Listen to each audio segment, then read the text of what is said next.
مہینے میں 1 مرتبہ کسی کینسر ہاسپٹل کا چکر لگا کر کے آؤں.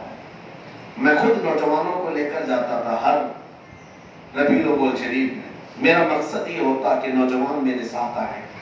ہم نے ایسے ایسے بیماروں کو دیکھا ہے جو موت اور حیات کے بیچ میں لڑ رہے ہیں, جن کے چہرے سڑے ہوئے ہیں ابھی سے, اور ایسے حالات میں ہم نے دیکھا ہے کسی کی زبان باہر نکلی ہوئی ہے اور کسی کے گلے میں اتنا بڑا پھوڑا ہے کہ وہ چہرہ چھپائے بیٹھے ہوئے. کینسر کے مریض ایسی ایسی حالتوں میں ہم نے دیکھے جن کے پیٹ کی انتڑیاں کٹ چکی ہیں, اب وہ پخانے کے راستے سے ٹکڑوں سے باہر آئے. اللہ کی پناہ.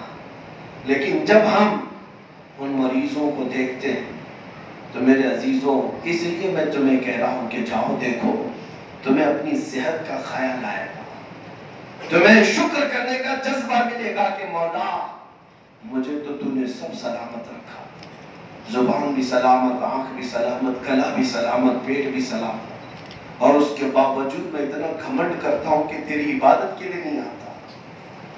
ایک خاتون کو میں نے ایسے بھی دیکھا جو صرف اس بات کے لیے رو رہی تھی, اس بات کے لیے رو رہی تھی, کہتی ہے کہ مولانا اتنی دعا کر دو کہ میرا سر اٹھے اور سجدہ کر سکوں. سر نہیں اٹھا سکتی, اتنی بڑی پھوڑی ہے. شوق بہت ہے کہ ایک سجدہ کر لو اللہ کی بارگاہ میں, سر نہیں اٹھا سکتی. تکیے سے سر اٹھاؤ تو خون بہنے لگ جائے, پیٹ جمع ہو چکا ہے, اور ایک سجدے کی خواہش ہے. اس دن رونا آیا, ہزاروں کو اللہ نے صحت بخشی, یہ ایک سجدے سے بھی باہر بھاگتے ہیں. اس سے پہلے کہ تم سے سب چیزیں چھن جائیں, ہم نے ان لوگوں کو بھی دیکھا جو کوما میں مبتلا ہے. وہ تو سجدہ تو دور کی بات, اب کلمہ پڑھنا بھی آتا نہیں, زبان پر کلمہ کا لفظ بھی جاری نہیں ہو پاتا. آج تمہاری صحت سلامت ہے, اس کو غنیمت جانو. کچھ نوجوان گٹکا کھا کھا کھا کر کے اپنے آپ کو جو برباد کر چکے. ہم ایسے بھی جنازے ابھی دفن کر کے آئے ہیں جنہوں نے 30-35 سال میں اپنی زندگی کے سارے منازل ختم کر لیے, صرف انہی چند خواہشات کی وجہ سے, انہی خواہشات کی وجہ سے. ایک رمضان میں ایسے جنازے میں حاضر تھا جس کا چہرہ پورا پھٹ چکا تھا, غسل دینے جیسی بھی کیفیت نہیں تھی. ایسے حالات میں جنازہ موجود تھا, لیکن دل اس بات پر تڑپتا تھا کہ جنازے کے سامنے اس کی 3 سال کی بچی رو رہی تھی. ہم یہ سوچتے ہیں کہ ان بچوں کا کیا ہوگا. تم نے اپنی لائف کو اپنے ہاتھوں برباد کیا, ان کو کس کے حال پر چھوڑ جا رہے ہو. ان بچوں کا کیا قصور ہے جن کو بچپنے میں تم نے چھت اڑا دیا, محروم کر دیا. ہم بولتے ہیں تو بہت سارے نوجوانوں کو یہ لگتا ہے ہماری لائف ہے, ہمیں انجوائے کرنے دو. نادان, تیری اپنی لائف نہیں, تیرے ساتھ ہزاروں جڑے ہوئے ہیں. کتنے لوگوں کی زندگیاں تجھ سے جڑی ہوئی ہیں. نوجوان کو یہ لگتا ہے کہ آپ کو کیا فرق پڑتا ہے. فرق پڑتا ہے جب تو باپ بن جائے اور تیرا بیٹا تیرے ساتھ کرنے لگے تو پتا چلے گا فرق کتنا پڑتا ہے. تمہاری اپنی زندگی اکیلی نہیں, تمہاری زندگی کے ساتھ تمہاری ماں کی زندگی جڑی ہے, تمہارے باپ کی زندگی جڑی ہے, تمہاری بیوی کی, تمہارے بچوں کی, تمہارے بہنوں کی اور بھائیوں کی. تمہیں درد ہوتا ہے تو یہ پورے خاندان کو بھی درد ہوتا ہے. تو اگر سب کو تڑپا کر کے جاتے ہو تو پھر اندازہ کرو کہ کون سی ہولناکیوں میں تم جا رہے ہو. اس لیے اپنی صحت کا خیال رکھو, اپنی صحت کو غنیمت جانو, اس کو اللہ کی عبادتوں میں لے آؤ. بہرحال میرا خلاصہ کلام یہی ہے, اللہ کریم نے جو زندگی دی ہے وہ اگر استعمال کرنا ہے تو کس میں استعمال کریں. سب سے بہترین میسج ہے میرے مرشد گرامی حضور تاج الشریعہ بدر الطریقہ کا. فرماتے ہیں اور یہ فرما کر کے چلے گئے دنیا سے, زندگی یہ نہیں ہے کسی کی کسی کے لیے, زندگی ہے نبی کی نبی کے لیے. نہ سمجھ مرتے ہیں زندگی کے لیے, ارے جینا مرنا ہے سب کچھ نبی کے لیے. بس اس پر عمل کرو, انشاءاللہ یہاں بھی شادہ و فرما ہوگے, قبر میں بھی پہنچو گے تو فرشتوں کو کہا جائے گا